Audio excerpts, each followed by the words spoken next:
but we definitely do have some new people on. They may not know how to use Zoom just yet.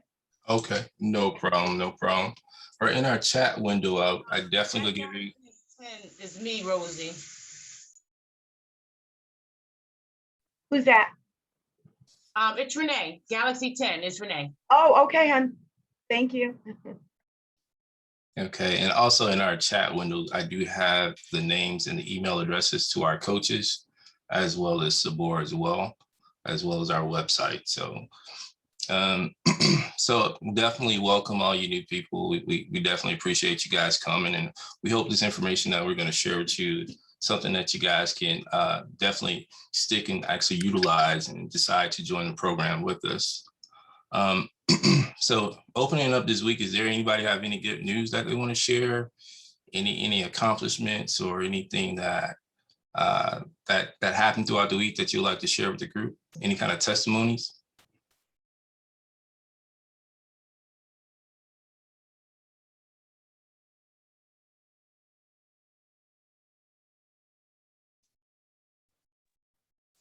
Okay. Am I able to share something, Brandon? Sure, absolutely. Oh, okay. Thank you. I was actually wanting to share, we're really excited. We've been trying to really keep our debt down and not go out and do any major purchases or anything. We joined with this club. It's called Fund and Grow, and they help you with corporate credit. Before we met you guys, of course, which we met you before that. And we were able to get lines of credit for Fidelity. I believe on a few credit cards, I think 10,000 on American Express, and then we got 32,000 with Chase Inc. So we were really excited. That was an exciting moment for us this week. So I wanted to share it. Awesome, that's great news. Awesome. We love hearing news like that. Absolutely. Anybody else want to share anything?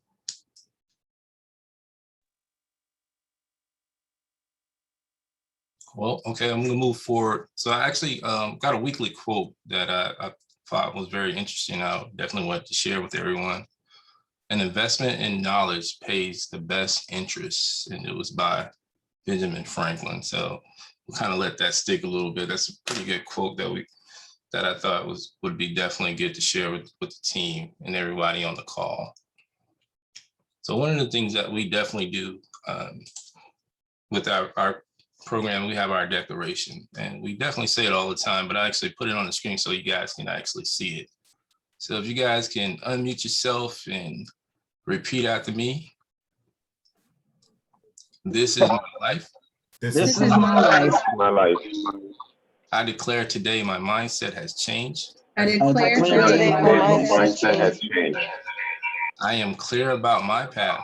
I am clear about my path. I am debt free. I am debt free. Debt free. I'll walk in the understanding of my finances. I Walk walk in into the the understanding of my understanding of my finances. finances. I control my spending habits. I control my spending And habits. habits. I am not a consumer. I am not not A consumer. I am an investor. I am an investor. Investor. My money works for me. My money is for me. All things are possible to me because I believe. All things things are are possible to me because I believe. I believe. I am financially sexy. I am financially sexy. sexy. And I won't give up. And I won't give up. Thank you, guys. Thank you. All right, so we'll move forward a little bit. All right, so I'm just going to give just a quick overview about velocity banking. And so what is velocity banking? So velocity banking is a strategy that uses lines of credit to pay off your debts faster. It's faster than the traditional method. Velocity Bank can quickly help you become debt free, as well as in the process, you can actually boost your credit score during the process. Velocity banking is the core to our program that we utilize to pay off notes, assets, and other, etc. So this is definitely one of the things that we always kind of go back to velocity banking, but it's the core of this program itself. You know, we definitely want to make sure we get our personal credits in order, our business credit in order, but velocity banking is the core of that. And so I know a lot of times you guys kind of hear us, we keep saying velocity banking, but that's why, we utilize this strategy to actually pay off things at an accelerated rate. So if you guys are going to purchase a mortgage or note or something of that nature, you utilize the velocity banking strategy to do so. Okay, the velocity banking experience. The velocity banking is a strategy. It's not a service. It's the way you actually use it. So this strategy can be performed many different ways. What works for me may be totally different from someone else. The strategy doesn't change, but the process may change. Me using a different debt weapon may be something that someone else may not use. So, but the strategy is always there. So, so working with our team, we can actually working with the coaches, and we can look at your finances, we can look at your numbers, and we can help you determine what would be the best strategy for you and how to leverage the velocity banking to help you become financially independent. And so we're actually investing in knowledge. Knowledge can help us as well as our family become financially independent. Okay, this is something, of course, some of the new people on the call.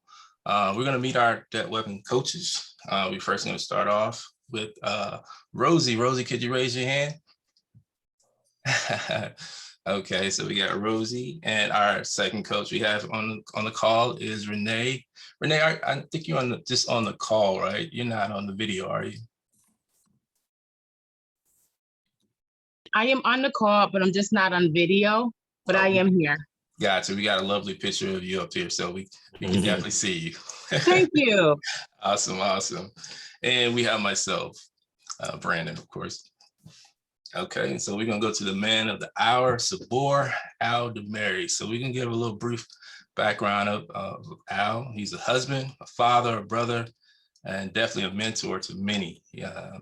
He's a real estate investor and has over 29 properties, approximately 1.7 million in assets. He's an accredited investor, legally owned and trade securities between financial institutions. He's an acquisition manager of $40 million funds in Texas, Florida, Georgia, and South Carolina. He's known as the mortgage note broker in the world of the mortgage lenders. He and his colleague brokers approximately 2.5 million a month. He has 4 active LLCs and businesses, and he's consulting of velocity banking, credit services, and real estate investment. And so further ado, today, Al will be talking about tiers of credit. And bro, I'm just gonna pass it over to you. Thank you, bro. So last week, I want to start off, I have 2 apologies. Last week, we talked about the secondary credit reports that people don't know about, the 6 secondary credit reports, and why it's important for you to lock down those credit reports. If you wasn't there, I did not record that. I apologize, but I do have a list of the secondary credit reports for if anybody interested. Also, I had said in that about LexisNexis, they house your social security number. I mistook that. I meant to say your birth certificates. My wife corrected me after. I'm gonna ask her why she didn't join, but she waited till after I got off the call and said, "Baby, you said social security number. It should have been birth certificate." I said, "Why you didn't say anything?" Lastly, I got apologize, I guess, to the men. There's some men that called me and took my words last week as being disturbing, as if I was beating down on our men when I was saying that it's the men's responsibility to start taking care of the household bills. I wasn't trying to say that the women don't have a responsibility to work or contribute. I was saying that there's a mental thing that happens when you're in a relationship and you're taking care of those bills. There's a shift in the dynamics in your relationship. Because again, most of our women are coming from single, relationships that's been holding it down, and they get somebody that's supposed to be contributing, and it ends up being another child. You know what I'm saying? So I did not mean anything disrespectful. If you took it that way, I was just saying big boys do big things. That's all I was saying. And again, I apologize if I hurt anybody's feelings about that.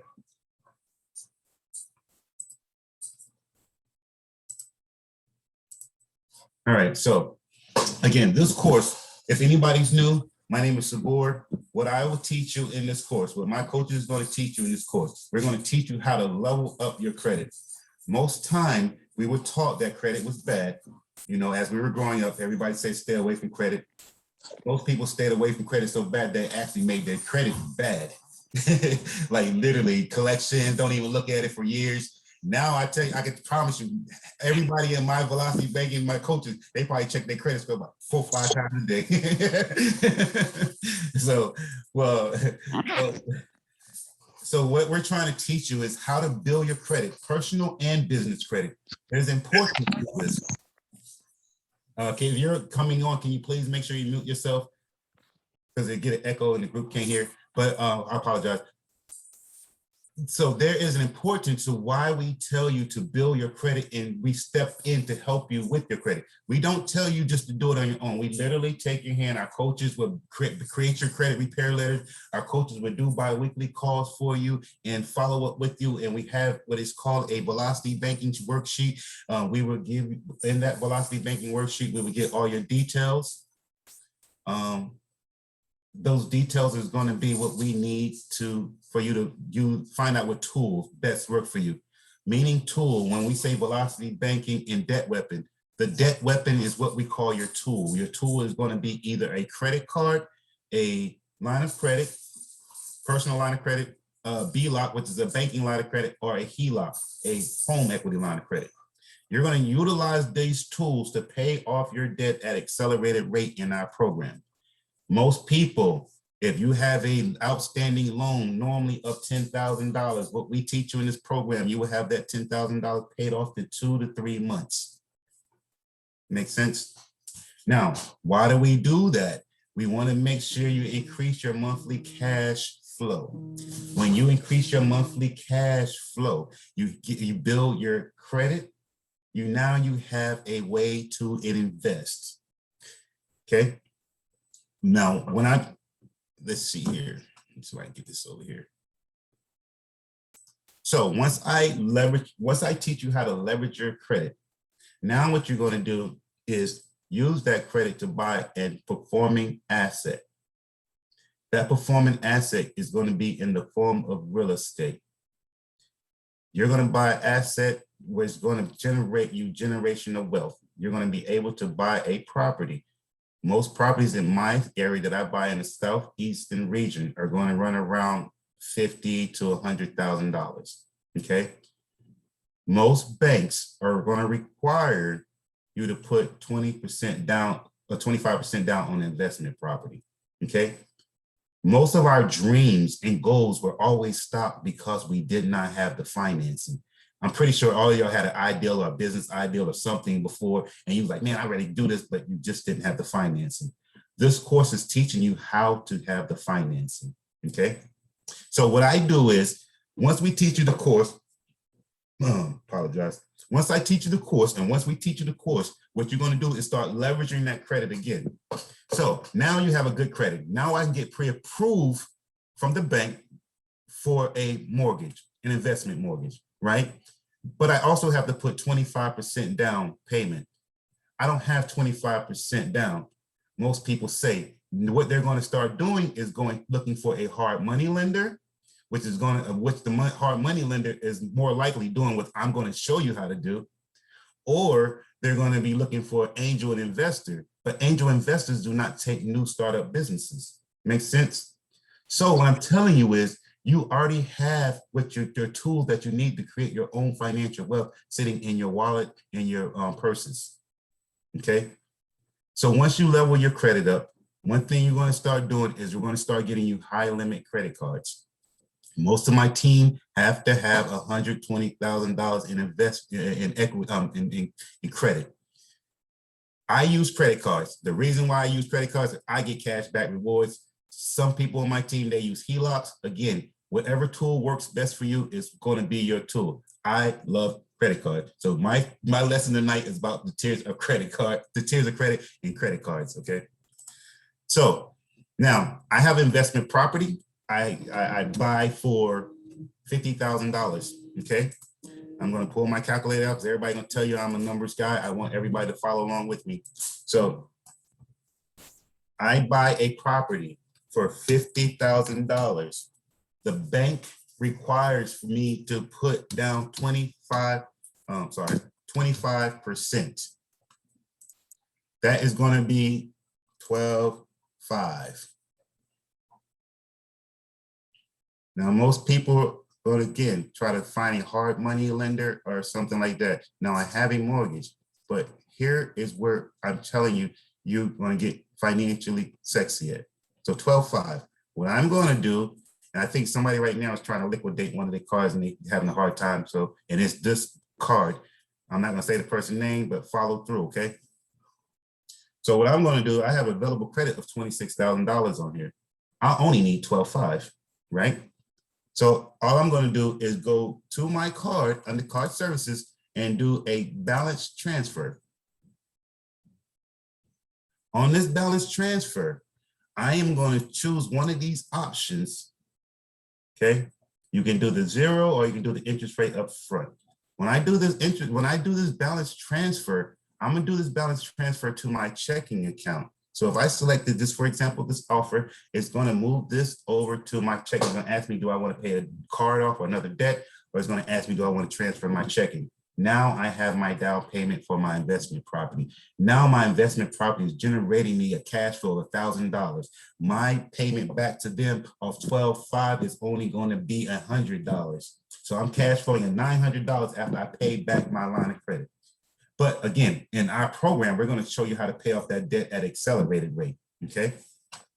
So what I'm saying is accelerated rates is, I promise you, you'll have that mortgage paid off within 13 to 14 months of doing the strategy, depending on your monthly cash flow, depending on knowing your numbers. And again, we'll teach you about your numbers, but I just definitely want to show you that there is a possibility to actually create generational wealth.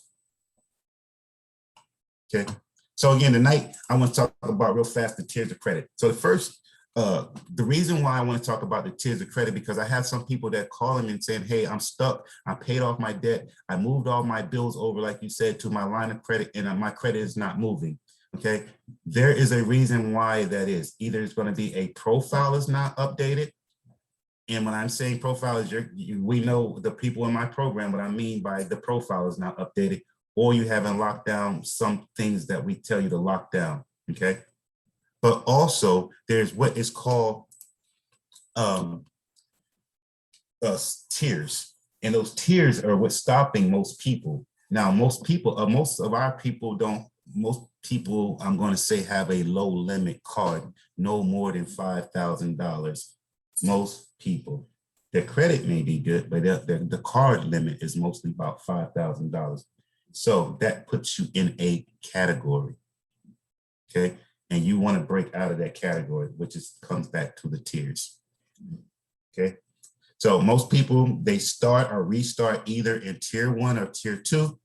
This is important to know because lower tier cards form the foundation for you to get higher tier cards. The foundation increases your average age of accounts and the chance to earn rewards for no annual fees. It also increases your credit score, which we all need with the strategies that we teach you. And it also gives you a chance to get approved for high tier credit cards. Now, however, it all starts with understanding and building personal and business credit, okay? I don't know if Rodney's on here tonight, but Rodney, he actually started his LLC in January. And this week, in business credit alone, he has accumulated roughly $5,000. And on the personal side, he ended up accumulating about $65,000. So I was hoping he was on here to give his testimony tonight, but he didn't come. I guess he's somewhere. But anyways, so tier 1 are starter cards. Starter cards are basically subprime borrowers, meaning poor credit.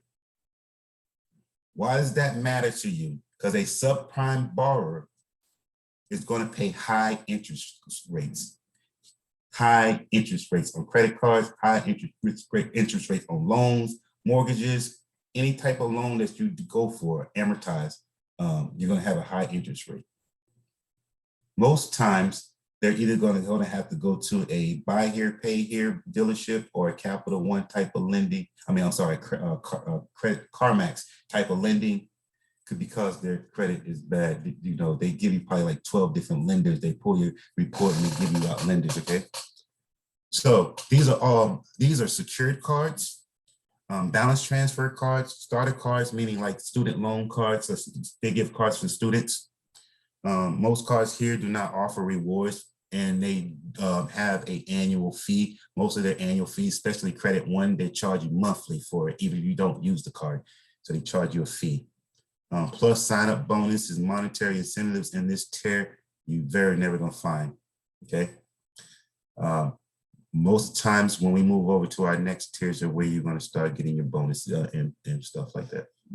So these what we call predatory cards, because the interest rates are astronomical. And Credit One, don't get confused with Capital One, is on here, okay?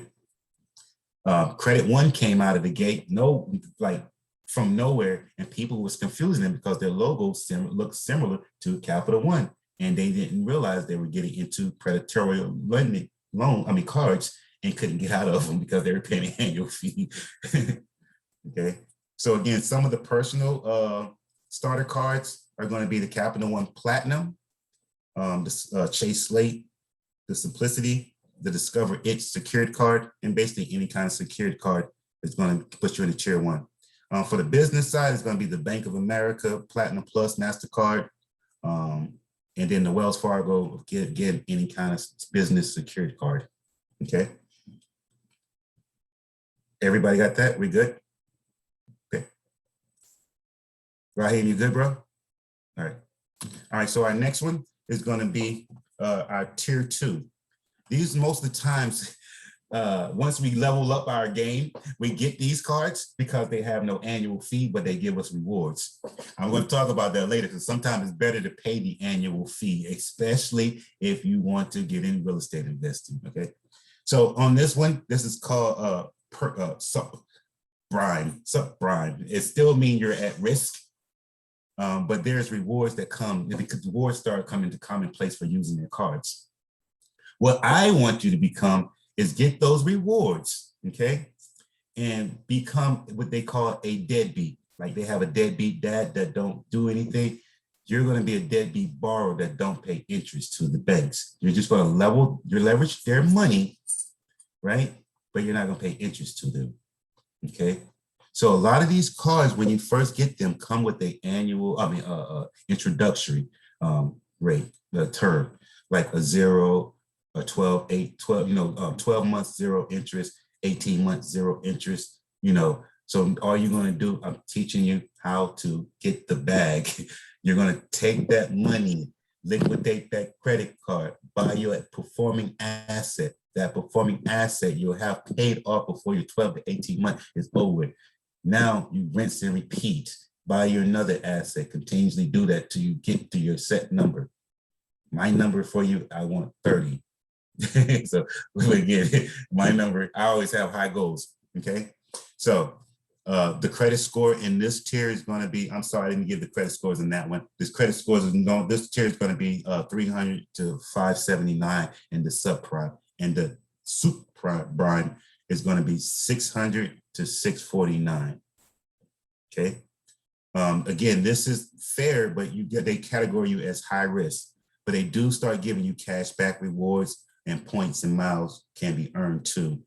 You get the sign up bonuses in this tier. They're smaller and easier to earn than the higher tiers. Co-branding cards like Hilton, American Express,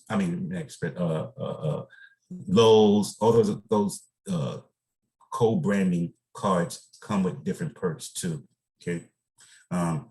Sometime I'll go to I go to a store and I have a Lowe's card, I can use that Lowe's card at any store, but people be looking at me kind of weird, like, what is he pulling that Lowe's card out for? You know what I mean? Like this is not Lowe's, but they don't realize those are co-branded cards. That's what I mean on those. Okay. Most of those cards, most of these cards in this tier, they're long-term card keeper cards because they have no annual fees and earned rewards. Some people that have these cards, especially like these because they have no annual fee. Again, I want to talk to you guys about that, but that's later here. Okay, so examples are going to be personal cards, American Express Everyday cards, American Express Hilton Honor cards, the Chase Freedom Unlimited, and the Cashback Double. Y'all see those. And then, of course, on the business side, okay? Again, this is very important for you to know your tier, because your tier is going to tell you how it affects your personal credit score. When your score stops growing, that means you are stuck in a tier. You need to be able to break out of that tier, okay? And a lot of times, most of us get stuck in the tier because we get stuck in the no annual fee cards. We don't want, again, sometimes it's good to have an annual fee so you can get those high limit cards. When you pay annual fee, same thing like this program, you are showing that you have some kind of emotional or equity invested into that card. You're not going to default or fall off on it. So that's how you get the high limit cards, okay? Make sense? All right, so this tier right here is going to be between 580 to 690. Prime is good. These houses some of the high earning cards. Most valuable cards are Traveler. For people that like to travel, I am a cashback rewards dude. There's some people that collect points and take free trips all over the place. My wife was somewhere on here. She just fell off a lot of her trips. She just flies and uses her points. You can actually also transfer your points. So say you have points and your family are short some points, you can actually transfer your points to them. Those are different methods that you can do if you do the points. Also, the points can redeem as cash to pay down your balances, those type of things. Now, I gave example, I think 2 or 3 weeks ago. If you have a checking or savings account right now, if you have $10,000 in your savings account, you make 0.1%. At the end of the year, you may make between $60 and $100 off your 10K sitting in.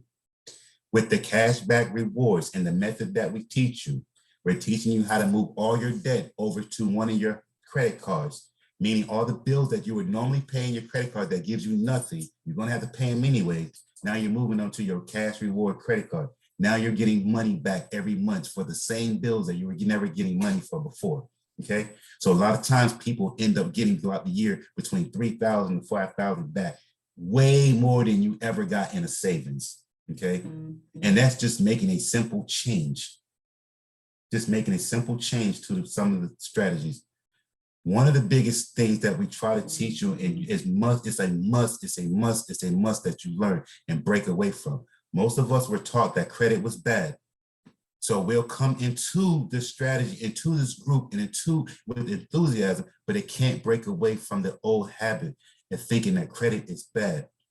Credit, there is a good thing as bad debt, a consumer, but there's good thing as good debt, an investor. I want you to be a good debt an investor, and use their money, your OPM, to invest in other stuff. I'm not teaching you this strategy for you to go buy Lamborghinis, cars, and all that stuff like that. That comes after. My wife will tell you, she's like, baby, I want a new Mercedes. I'm like, let's buy another property first and let that property pay for you. But you know what I mean? That's how we think over here. So that's what I want you guys to do. Create passive income. Let that passive income, because you think about it, you buy a car, most car loans are going to be between 5, some people doing 7 years now. Now you buy an asset that's bringing you $1,000. That's going to take care of your car payment and you'll have a little bit of car cash flow. Now remember, that's only 5 years. You have 25 years of left of free payments. You can buy more cars you want off that one property, but you have to get started. Make sense? We have to get started, and we have to start using the strategies that's in this program for you to get there. Good. And again, I start random, sorry. The tier 3 cards are, they do come with, most of them come around annual fees, around $100.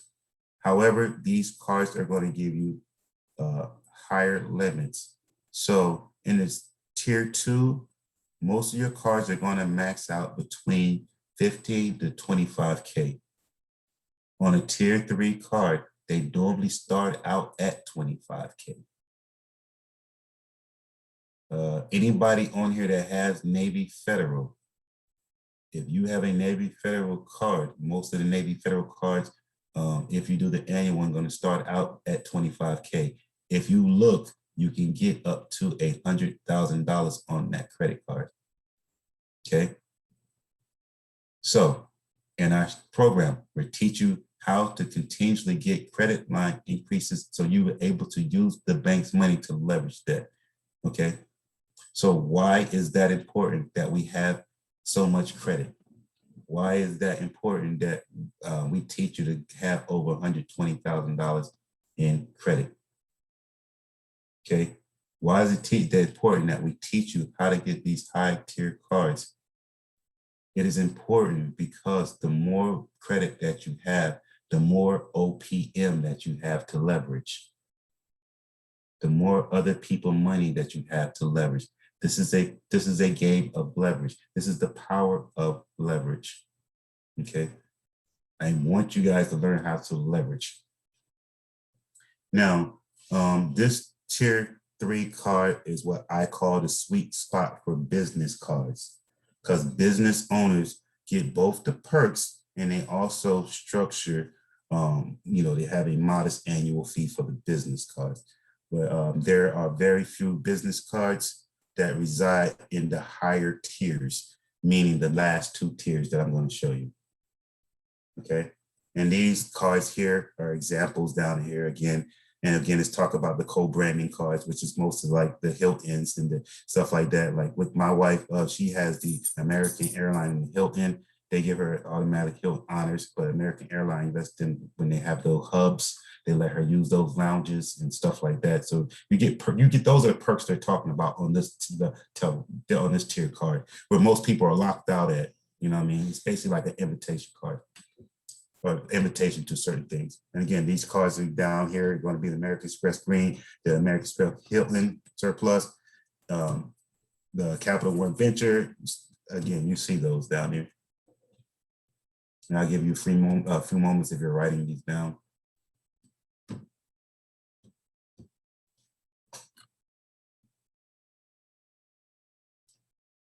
All right, I'm going to go to the next tier now before we run out of time. The next tier, the 4th tier, the credit score normally range between 700 and 799. I want everybody, we call it the 700 club. Everybody in my team, we try to get you to the 700 club. Once you're in the 700 club, it's basically normally a hands-off approach. Now we're trying to get you to the point where you're actually investing in real estate, and we can get you in our coaching program so you also make residual income as a coach. Okay. But this is what they call Prime Plus. Now you're a prime borrower. You can go to the banks. Now, especially what we're teaching, we teach you how to look, what it's called financially sexy. Normally, when you go to a bank, they would deny you just by walking in there. Now they're saying your credit report. Now they're saying your high limit cards. Now they see that you have assets and you have extra money. You're not just working a W-2 job, or you're not just having your business. You actually have assets that's performing, that bringing in residual income. They won't turn you away. You get what you want. You know, you'll get to the point. Literally, I'm pretty sure most people that was on the call with Tim Crane, you get to a level that they stop actually putting you in the front office. They take you to the back office. You get that type of status. Okay. These are high tier cards, again, which you pay directly. You're applying for the cards in this level. Most of the annual fees around this card are going to be $500.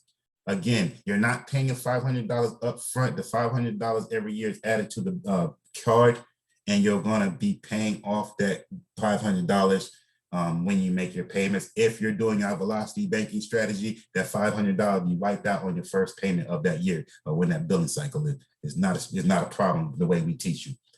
And these cards, again, these cards are coming at a starting around $50,000 to $65,000 on this card. Okay.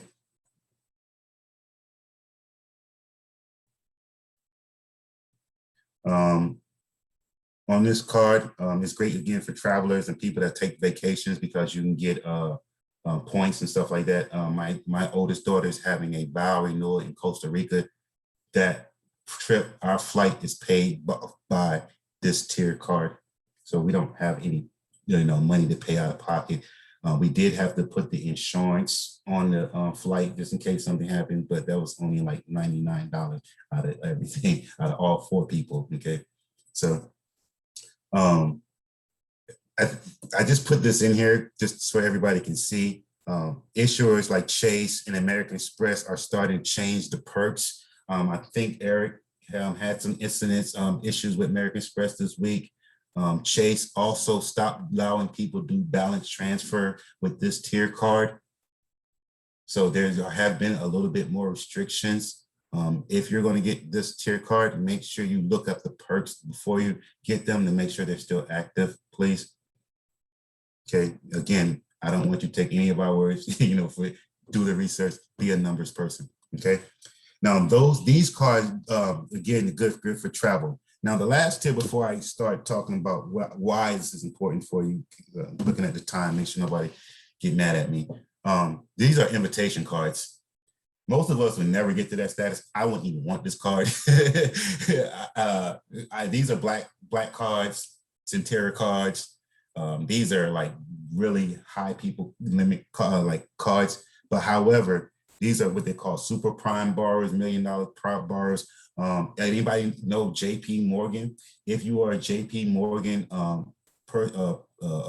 customer and you have over $150,000 in assets and plus $500,000 in liquid cash, this is where they get their invitation cards to be a member with them. Okay, so these are basically private clubs.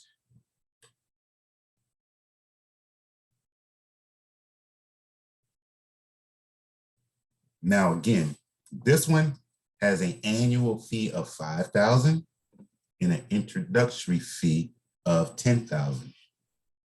The latter must require $10 million in asset, which is the clients of Chase and JP Morgan. Now, bad thing with a lot of these cards are what they call I don't know if everybody seen a black card before, but when you lay it on the table, that thing, that's the only reason I wanted to just do that. But however, this card is normally a charge card, meaning whatever I pay or use on that card, I have to pay back off. It doesn't act as a credit card. You can keep a balance on it and pay it over time. This is actually normally acts as a charge card, but it is sexy. I don't know what it, but I wouldn't use it. All right. So what are the effects of prime and subprime credit? So prime credit makes it easier and more affordable for credit card users and also people that have different types of loan. If you are a prime borrower, anybody can tell you that was a subprime borrower. They had a 10 to 15% interest rate on the car and they became a prime borrower. You can walk in Mercedes and get a 1.39 interest rate on a vehicle by being a prime borrower, meaning that you have a 700 plus. If you are a business, you can actually transfer that car over to your business using your EIN and buy that and still get a 2.5 under your business, okay? So this is the big thing between prime and subprime. It's going to be your interest and how much you pay in interest on borrowing that money. Okay. Subprime credit makes it difficult to qualify. Again, likely you're going to have a higher interest rate. I'm not going to go through all this right here, but I just wanted you to see. Also, subprime borrowers sometimes have to have a co-signer. I know some of my team, I be making fun of, not really fun. I just be trying to get people to find out about a program. I'll be putting like, oh, you 30 years old, but you still need a cosigner, but this is like really something that's important because it's happening in our community a lot. We talked about a young lady that actually she became adult and come to find out her parents had put utility bills in her name and she was a identity fraud. And she didn't know how to move past that. So she had came to me for help and we actually cleared up her credit and now she has her own investment properties. I'm trying to get her on the call. She's also doing Toro. She's up 12 cards. So I'm proud of her. She took something that was very, detrimental and changed her life around it and moved past it. And now she's creating passive income. She's actually had to buy a lot because she lives in Philly. She'd get in trouble for the parked car, so you actually had to buy a lot to house her cars now. So,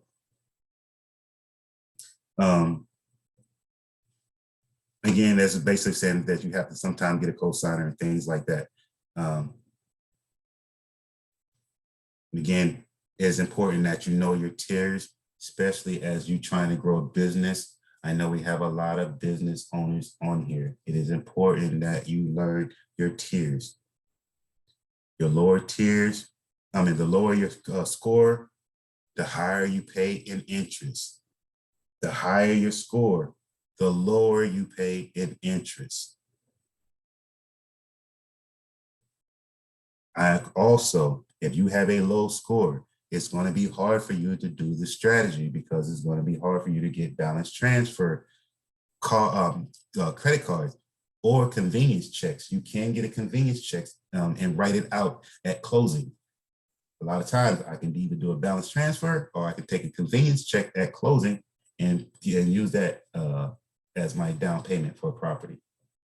Again, there's a difference. I do sometimes hold a balance, a debt, but it is a good debt. I'm buying an asset and it's called arbitrage. I'm using an asset. I'm using so say I owe them 2%, but I'm making 100%. You know what I'm saying? So that's what I'm telling you. Learn how to leverage. You're going to pay a percentage, but you're going to be making double that, or triple that in some cases. So that's why I keep telling people, credit is important and why you need to know the different tiers of credit. So I get a lot of this all the time when I try to explain this to people, and that's why I'm trying to go as slow as possible. The first thing they say to me is, Sabor, but my credit card is 25% interest rate. Yeah, I'm pretty sure that was some of y'all first thoughts when I started talking about the tiers of credit and leveraging your credit. They'll say, again, Sabor, but my credit card is 25%, okay? I want to explain this to you as easy as possible. I know I have some math people on here that's going to help me out, but I want you to see what I'm talking about. Okay, so first of all, if you have, I'm just going to put it right here. So, my credit card is, 20%. Okay.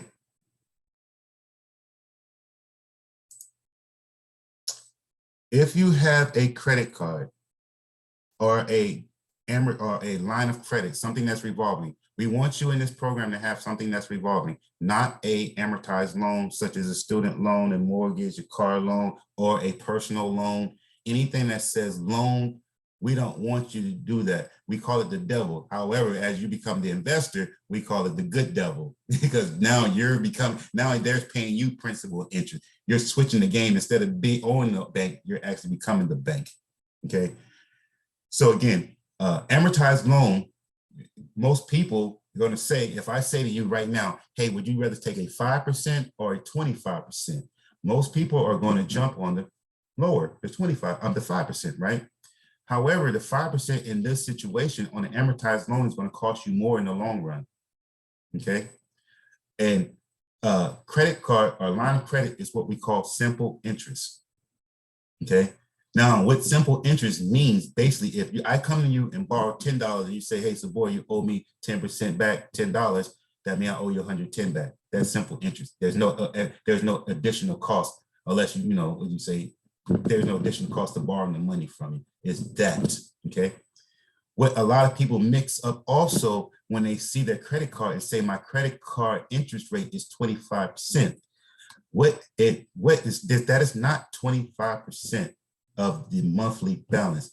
What you have is going to be called annual APR, your annual percentage rate. Okay, your annual percentage rate. You're going to pay every month a percentage of that 25%.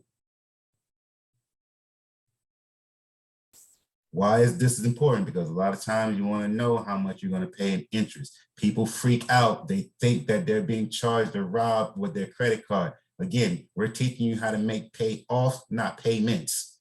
So a lot of times you're going to avoid half of this interest anyways that we're teaching you in the strategy. Now, anybody go back to school, I know my young kids, this is their homework this week, so close your eyes. I see you, Jasmine, right? I'm playing. But this is their homework. They have a couple of homework assignments, finding me simple interest on a couple of problems, okay? So simple interest is basically says, if I have an average daily balance of $3,000, okay, and my credit card is 20% interest, 20% means annual percentage rate, 12 months. I'm paying 20% per month on a balance. Again, if I have no balance, I pay no interest. But in this situation, I have a balance of $3,000, you know, average.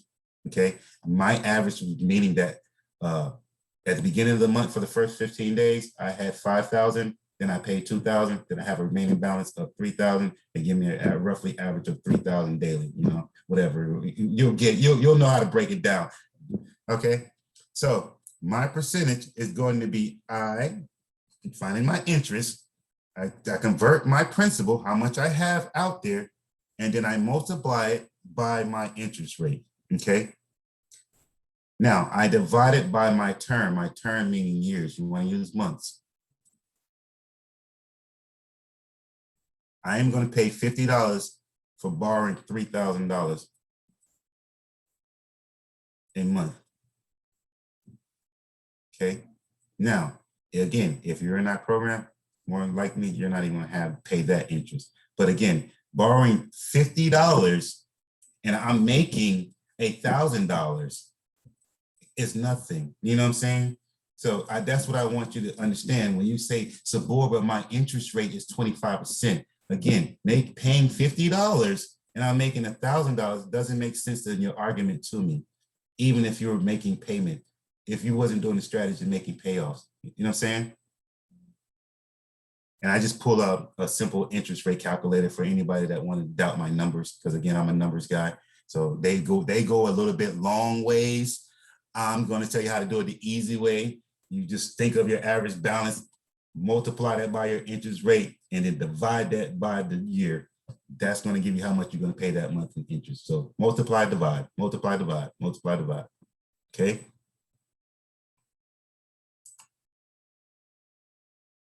All right. So I wanted to share quickly.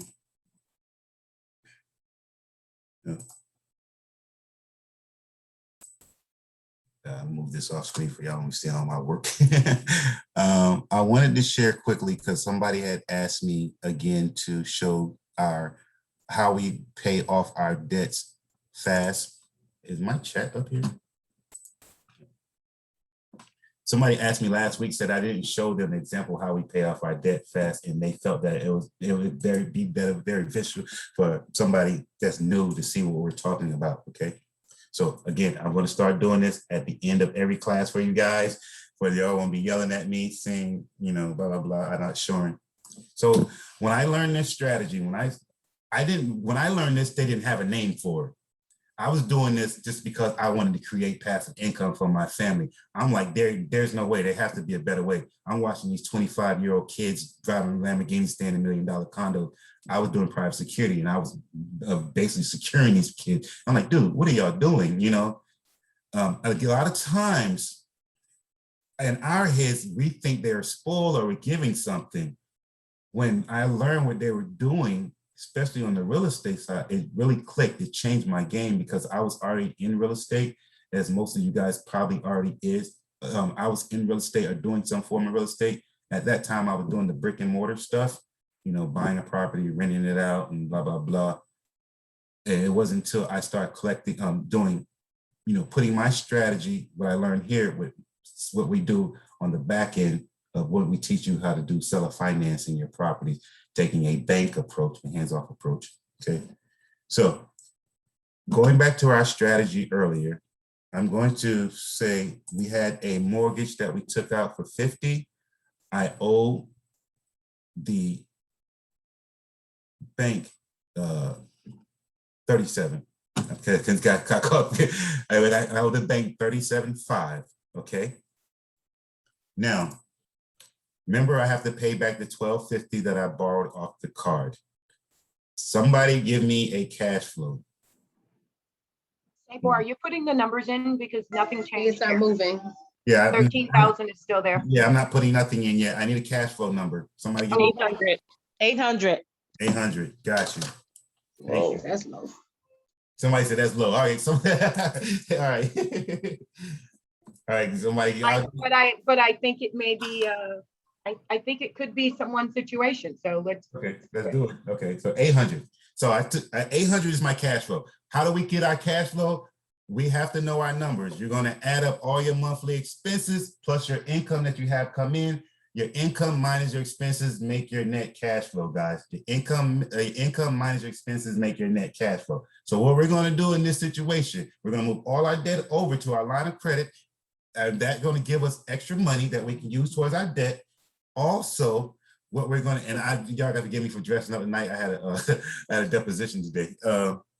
And then now we have our 800. That's going to be our debt weapon. That's going to be our cash flow. That's what we're going to use to pay down our debt at accelerated rate.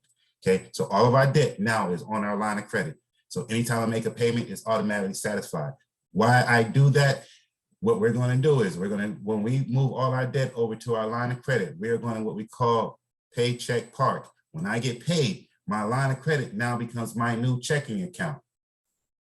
Again, my line of credit becomes my new checking account. When we were young, we were taught that you get paid, money goes in the bank, and you pay your bills out of the bank. Okay, what I'm telling you is you get paid, your money goes in your checking account. Your money needs to go to your line of credit. The reason why your money goes to your line of credit, because line of credit is liquid. If you put money in your bank account and you pay a bill, you cannot go to that bill, your collector, whoever you're paying, and say, hey, Mr. Man, I made a mistake. Can I get that money back? I got to pay something else this week. Make sense? Now, when I have a line of credit, which is revolving, once I make that monthly payment, I can actually use that cash flow again. Also, I am using a cashback rewards card. I don't move all my debts over. Now I'm getting the money, I'm getting free money back from them. I'm becoming what they call a deadbeat borrower. Makes sense? All right, so now I have 12.5.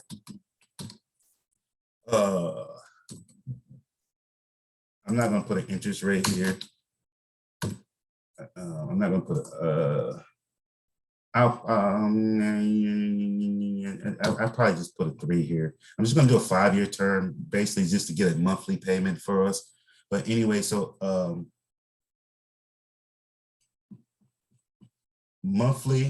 my monthly payment of borrowing 12.5 is gonna be $240. It's going to be, so we can't do that, guys. I'm trying to think of something, because when we buy this property, we're getting a performing asset.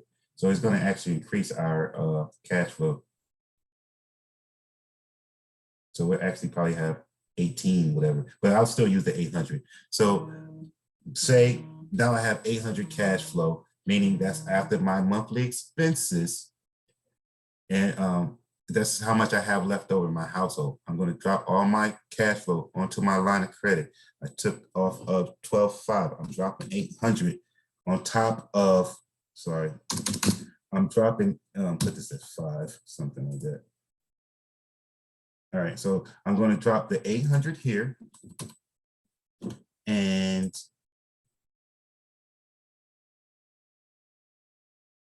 it'll take me every month. I'm going to basically drop my 800 in this situation. Okay.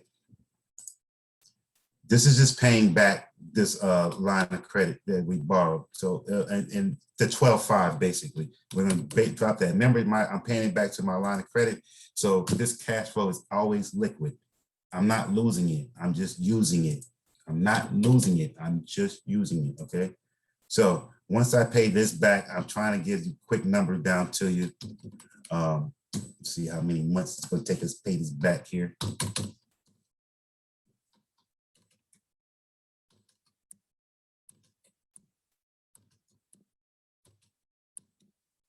So roughly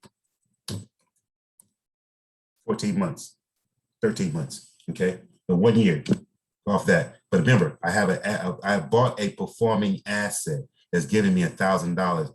So it really wouldn't be 1 year because we would actually have that extra money to add to this debt that we took out, okay?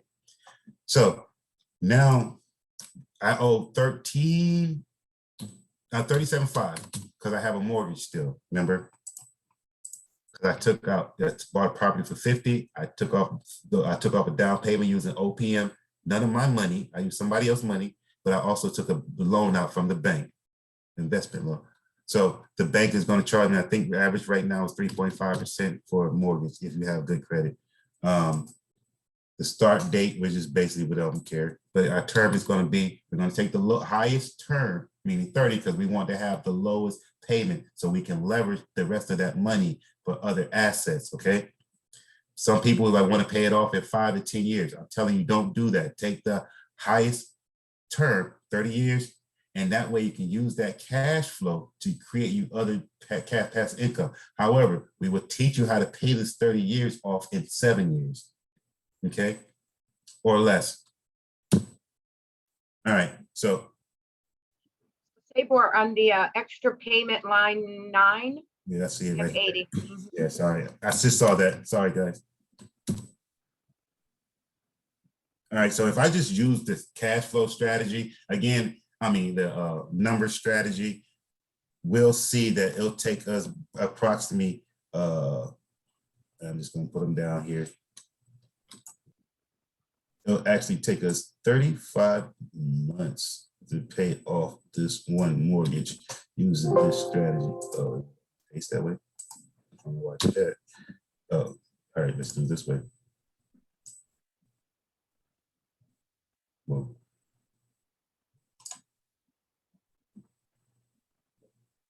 so basically here, it'll show you that it'll take us actually, I said 35, it'll actually take us 40 months to pay back that 37.5. So I paid back a line of credit that I borrowed to get my down payment on my asset, 13 months. Then I took 37.5 that I need to pay back to the mortgage. Remember, I have a 30-year mortgage. I paid that off in less than 5 years. Now, the strategy that we'll teach you is actually you end up paying that mortgage and that line of credit off in less than a year. So most of your assets, you're going to be buying 2 or more assets a year. If you're partnering with somebody, a family member, it makes it even more sweeter in the pot. Okay. Now I'm going to give you a realistic number that I do, just so you'll see. So you'll be like, okay, because I know I did it kind of hard. I did a hard one. Okay. Anybody got any questions before I go out? I know it's 8 o'clock here. Anybody got any questions on this? If somebody asked me to do this again, I'm going to try to do it every week and do a different case study, but I don't want to hold anybody up. So anybody got any questions about the tiers of credit or anything we went over tonight?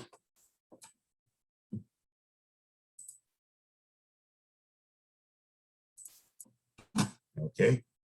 Well, y'all have a wonderful, Brandon, you want to take over? Sure, yeah, absolutely. So we definitely appreciate you all for joining us today. I hope this information was definitely helpful for you. We definitely encourage you guys to share this information with your colleagues and your peers as well. Anybody that you think this information would be helpful for. We definitely will be doing this every Friday night. We appreciate you all. And I'll go ahead and wrap it up. So you guys take care, have a good night, and we'll talk to you later. Brandon, so sorry. There was one person who was typing in the chat. They had one question. I apologize. Okay. It says, what would be a more realistic interest rate for this example? Sabor, was there a more realistic interest rate? I think we did, what was it, 3.5? For, you mean, I'm sorry, on the credit card part? Or I'm not sure. Rashid, could you type in and let us know if you were talking about credit cards or for the paying down the property? you can actually, you can unmute yourself. You can The unmute property, yourself. the property. Oh, for the property. It was the loan calculated for the property. Oh, yeah, that's a more realistic number. Yeah, So- that was realistic. Yeah, that's realistic. All right, so most of the time, most of the people in our cash flow, average cash flow is going to be roughly around $2,000. And you're saying that interest rate? You're saying here, interest rate? You're Yeah, saying the interest rate. You had it around 3% or 3.5%. that's not the average interest rate right now? No, I'm asking. I don't know what it is. Oh, yeah, it's normally like 3%. I mean, with good credit, it's like 3.5, but I do a realistic one of 5%. That makes sense to you. All that don't do is you're still going to get a 30-year note. Okay. That is not right. Oh, that's why, because I'm doing wrong. That is not right. 37.5. All right. So now you're paying still 2-1. Okay. Most of your cash flow, again, we're buying assets that's going to increase our cash flow. So I paid back off my line of credit. This is how I do my strategy. Okay. I pay off my line of credit, my 12.5 that I borrowed from the bank. I pay my line of credit back in normally 2 to 3 months. In this situation, I'm going to use 3 months for it. Okay. Yeah, somebody's not muted. Because we're getting a lot of feedback.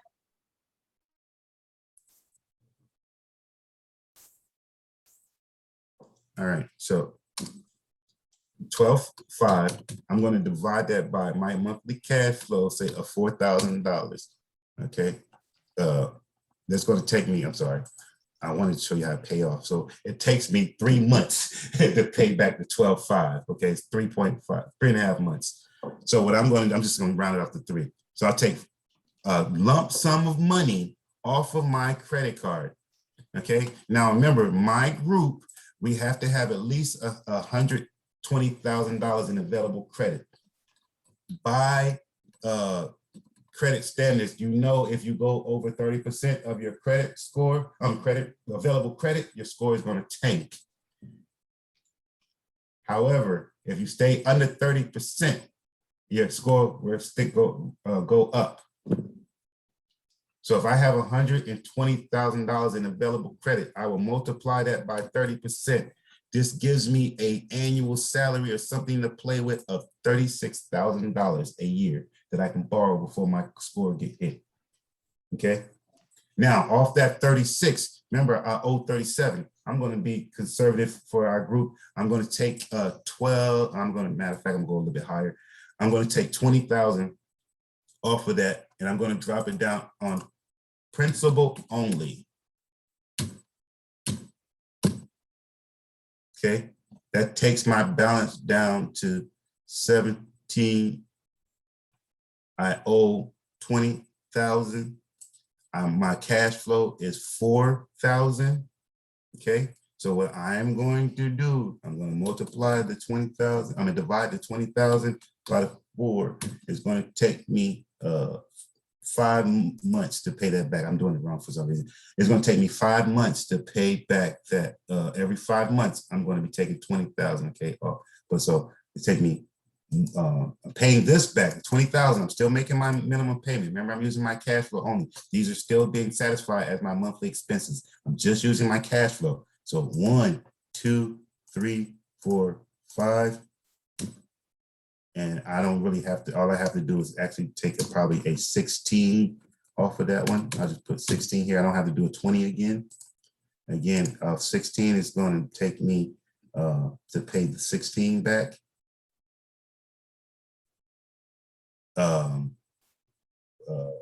Can't divide right now. I got stuck again. All right, so let me get my calculator out. You know, I got the numbers guy. So 4 divided 16. Why am I doing that wrong? Just for some reason.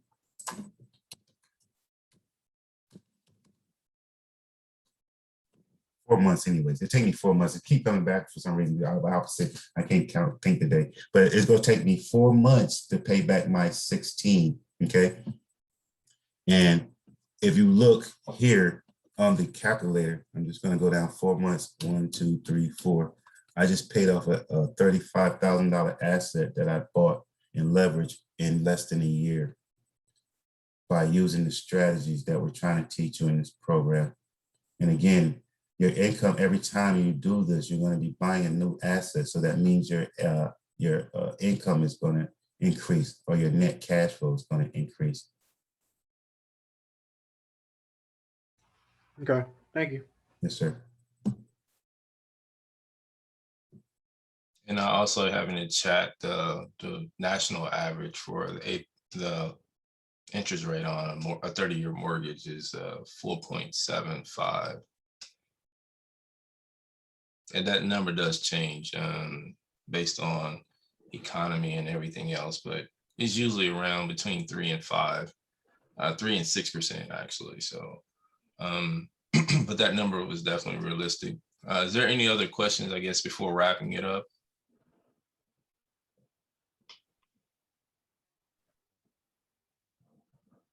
And if you guys do have any questions, definitely in the chat, we do have our email address as well. If there's something that you guys think of outside of this meeting, definitely shoot us an email and we can definitely get that answer for you. Or it may be something that we can present for you guys in the future as well. But I definitely do want to wrap it up. Thank you guys for all participating tonight. You guys take care, have a great night and a good weekend, and we'll talk to you guys next week. Thank you. Thank you. Thank you. Bye, everyone.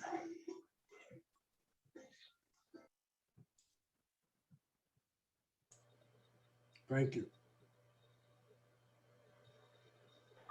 Have a good night. Have a great weekend, everybody. You too. You as well.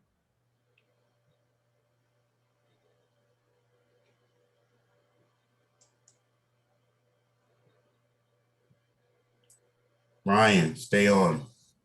I thought I was unmuted. I didn't realize. Ola, stay on. Uh-oh. So, Ola, you had some questions for me this week? I'm sorry. Did you have some questions for me this week? No, I'm really impressed with your presentation. That's all. Oh, my wife said I was twisting in my chair. Look, I was nervous, so she told me go off camera. She texted me, tell me go off camera. That's why I didn't see my camera off. She's like, you twisting in your chair like you're nervous. I'll say, but so I know that you were having a problem pulling the trigger. I was trying to catch Jonas too, because y'all some of my day ones, and we still haven't pulled the trigger on getting your debt weapons together. I'm trying to figure out what is holding you back from finding your debt weapon. Sabor, Yes. I'm not sure if this is supposed to be private right now, or if it's okay if other folks are still on. It's fine. Yeah, we're not. I'm not going to go over his finances. I just want him to figure out his debt weapon. Like, what can we help him do to figure out his debt weapon? Are you talking to me or are you talking to Brian? Talking to you. Talking to me. Okay. Yeah, really, but I want you to answer first. Well, right now is my credit is. Well, we've been working on my credit. Okay. So, I've already sent the responses to the boroughs. Mm-hmm. I got a response back from Ecofest that I want to talk to you about. If you have some time. Yes, sir. And how to go about it, how to proceed from here as well. Okay. So. Okay. I just know y'all was day ones, and I just want to make sure that you were following, you're Yeah. at least implementing something. You know what I'm saying? Into our, as long as you're working on the credit, I'm very appreciative, happy that you're doing that. Yeah. Brian, where you at this week, Brian?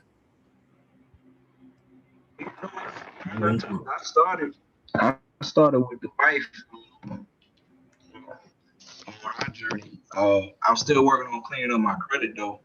As far as I got that LexisNexis report. It was real in depth, like Brandon had mentioned. Besides that, I gotta get some stuff removed, inaccurate data off my credit profiles. But like, I have started the velocity banking using the credit card. My challenge is still having the wife commit as much as I have. That's pretty much what I'm at. Okay, I got you. I just wanted to see if there was something I could do to help you push forward. Because I know y'all been with us since day one, and I don't want to see anybody fall behind. Again, our goal is to help you succeed. Okay. Okay. Right. So when's the best time that I could call you? When are you available? You always call me. You just text me. We'll make a day. I just want to make sure that we actually moving forward, and that's all. Anybody got any questions? I know we still have some people still lingering on in case anybody had anything for me. They didn't want to. One of my cousins is on LC. I don't know if he can unmute himself. Did you have any questions? Well, I like the presentation, like I said, and my credit scores are already up there. Sounds like a pretty good approach. So where do I go from here? So what we teach you is to basically move your household debt over to your line of credit. Okay. Your line of credit, then we're going to teach you how to utilize that line of credit to buy your performing asset, or figure out a way for you to create passive income. Okay. I'm a real estate guy. The reason why I do real estate, I know the price point is more higher than people want to start with, but the reason I do real estate because real estate to me made the most millionaires. When you look at stock market and everything else that people invest in, real estate has always made the most millionaires. I can agree with that. Yes, sir. So, but that would basically be it. We'll find your debt weapon, that what works best for you. Move your debt over, all your debt over to that debt weapon so you can knock those out. And once you knock those out, sometimes you can still build your portfolio while you're knocking those out. Okay. So we're having another meeting. Oh, right now? No, this is sometime next week. Oh, yes, sir. Yes, every Friday we have a meeting. We have a real estate meeting. It doesn't go over these strategies, and I try to keep those separate. We do go over just basically what I do as far as what's called seller financing. Mm-hmm. We become the bank, and the reason that me and my wife started this strategy is to give back to our communities so they wouldn't be coming in gentrifying it. So, but yeah, you don't have to do that. Again, you can join the group. Some people sell mortgage notes. Somebody, there's different peoples in there. But definitely you can come in. That's an hour before that class. It's the same link. Right. And it's a free course. We just don't talk about the strategy that we talk about on the second part. It's two different things. Yeah. Yeah, it sounds like a pretty good approach to me. Yes, sir. Tabor, could you explain, just for those who may be on, the difference between, some folks own properties and they're landlords, but can you explain the difference between what we do and what is typical for most folks? Yes, ma'am. I had this earlier. So most people, they were taught, especially when they got into real estate, African Americans and minorities, we were taught brick and mortar. You buy something and rent it out, but then it comes with a lot of overhead costs, right? The tenants may tear it up, or the insurance, you got to keep a high level of insurance. You have to keep all, different things. The taxes may rise in your area, and that eats up your monthly cash flow that you're making, things like that. What we teach you is the same strategies that banks do to us.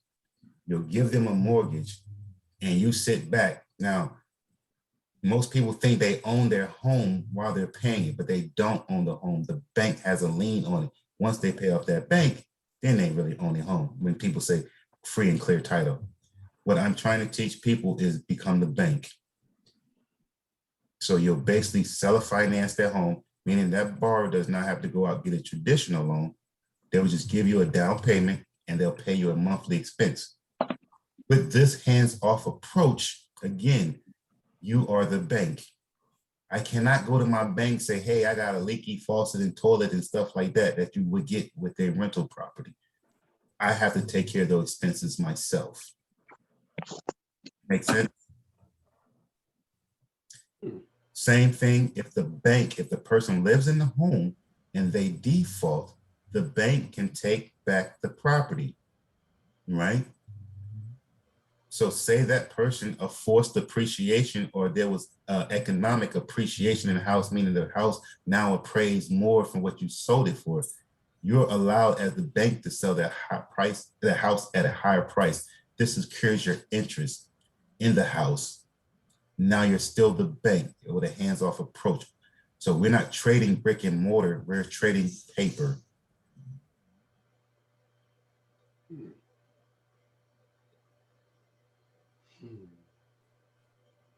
Great job. Thank you. Yes, ma'am. Okay.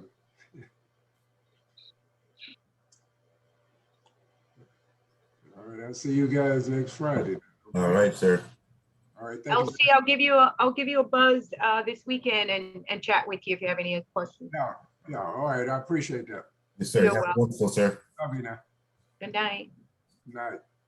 Michelle, you there, Michelle? How your Toro working for you? Hey, it's doing well. Okay. I haven't seen my car in some days, but it's doing well. Did you get a tracker or anything on it? I didn't do that yet, but I have been looking it up. Okay. Yeah, she just told me make sure you had got a tracker. She told me there's some mini ones out there. I don't even know what they cost or where to put them at on your car. But she just told me make sure I tell you that. Yeah, so I've been looking it up. Michelle, if you need a tracker and that's something that you want, I actually had a girlfriend who had a tracker on somebody's car. So I can call her and get that information for you and see which one she was using. That sounds great. Thank you. We're a team here. Yes. Anybody else got anything going on? I know Rodney didn't get on tonight. Love you, sis.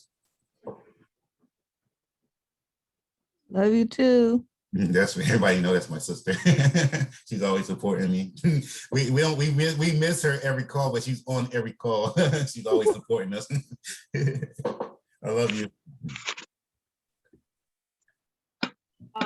Rosalind, I know that you're on. Do you have any questions? Rosalind signed up today, and thank you, Rosalind. I did get your email. I did. Yay! Congratulations. Welcome to the team. Welcome. She will have her first meeting with Brandon sometime following next week. He's gonna reach out to her. Perfect. Anybody else got anything? Michelle, did you get all your debt moved over to your line of credit? Yes, I think that's where we were at last time, right?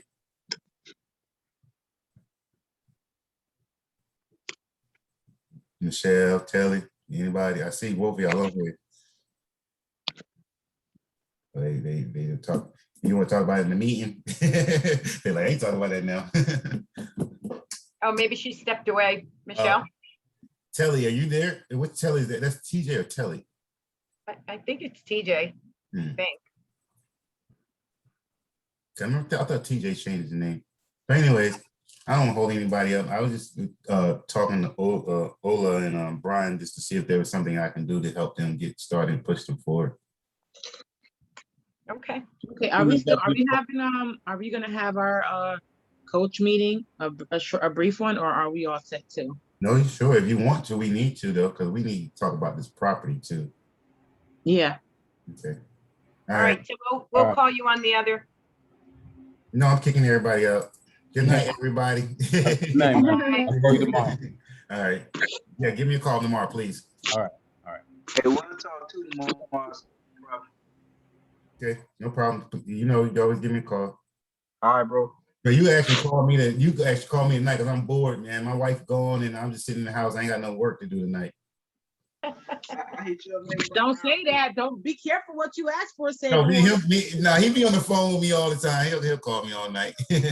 No, I'm just saying you haven't finished with me and Rosie yet. You might have a whole lot of work when you get done. That's right. sound like that maybe 2 hours then, you know. Yeah.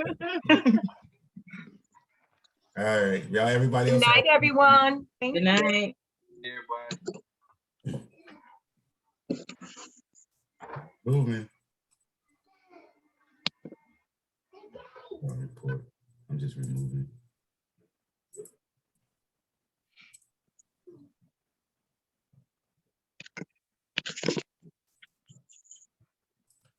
They're falling off slowly but surely.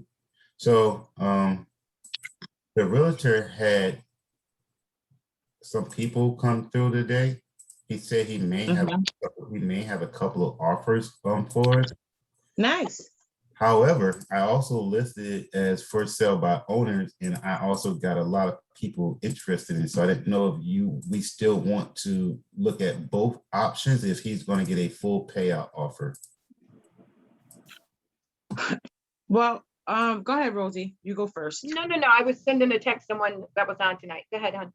Oh, so if we're going to get a full offer from the real estate agent, Hold on. then maybe we should just go with that because that's going to probably bring